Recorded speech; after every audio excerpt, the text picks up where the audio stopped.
Assalamualaikum dan selamat pagi murid-murid tahun 4. Jadi untuk minggu ini RBT tahun 4 unit 1 keselamatan bengkel, cikgu akan bagi rumusan tentang keseluruhan tajuk di mana apa yang telah murid pelajari tentang peraturan keselamatan bengkel, peraturan keselamatan diri, peraturan keselamatan alatan, peraturan keselamatan bahan, fahami simbol dan tanda keselamatan, apa tindakan apabila berlakunya kemalangan dan jika mengabaikan peraturan keselamatan di bengkel. Ini antara tajuk RBT, jadi kita berada di sini ya, di bawah tajuk keselamatan bengkel. Okey, jika kita lihat buku teks muka surat 4 hingga 5, yang pertama kita telah pelajari peraturan keselamatan bengkel. Ini penting untuk tahu tujuan ya. Tujuan kenapa kita perlu patuhi peraturan keselamatan bengkel ni untuk mengelakkan berlakunya kemalangan. Kalau ikut buku terdapat 6 peraturan keselamatan di bengkel yang perlu kita patuhi.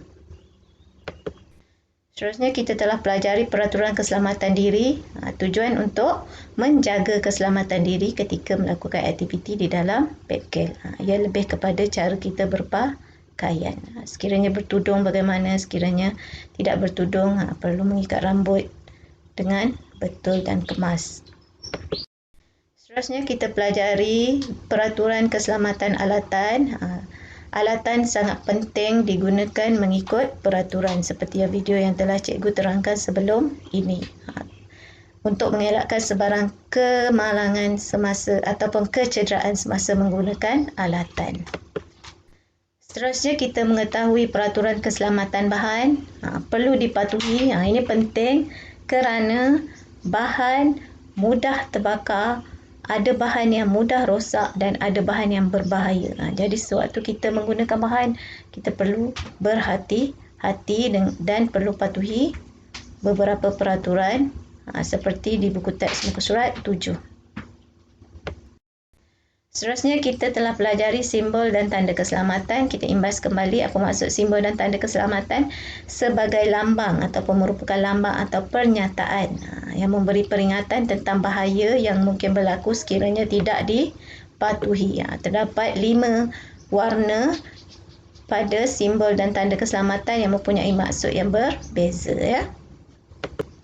Seterusnya ini adalah contoh-contoh simbol dan tanda keselamatan yang murid telah lukis minggu lepas ya.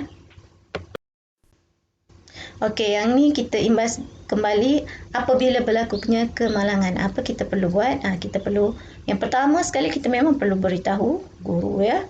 Walaupun kemalangan itu kecil atau besar, kemudian kalau boleh kita boleh bantu guru memberikan rawatan awal kepada rakan sebelum dibawa kepada berjumpa dengan pegawai ke perubatan.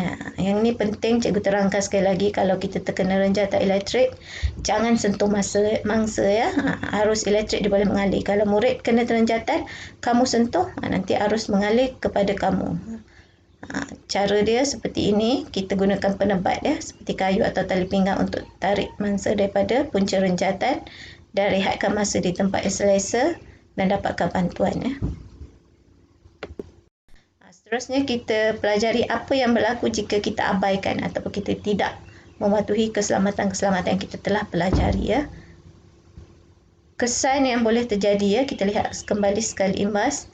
Contoh masuk bengkel tanpa kebenaran guru, dan tentulah akan berlaku kecederaan ya, ataupun kehilangan barang. Membawa beg masuk ini, ruang kerja menjadi sempit.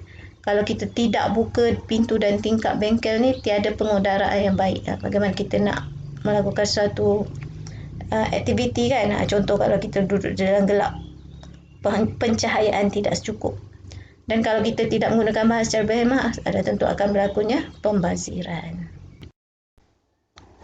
Baik, untuk itu cikgu harap murid-murid semua boleh faham ya tajuk peraturan keselamatan bengkel ini, kerana insya-Allah apabila virus COVID-19 nanti berakhir, jadi kita ada peluang untuk masuk bengkel, kita tahu semua peraturan-peraturan yang perlu kita patuhi. Jadi minggu hadapan kita akan masuk kepada tajuk yang seterusnya.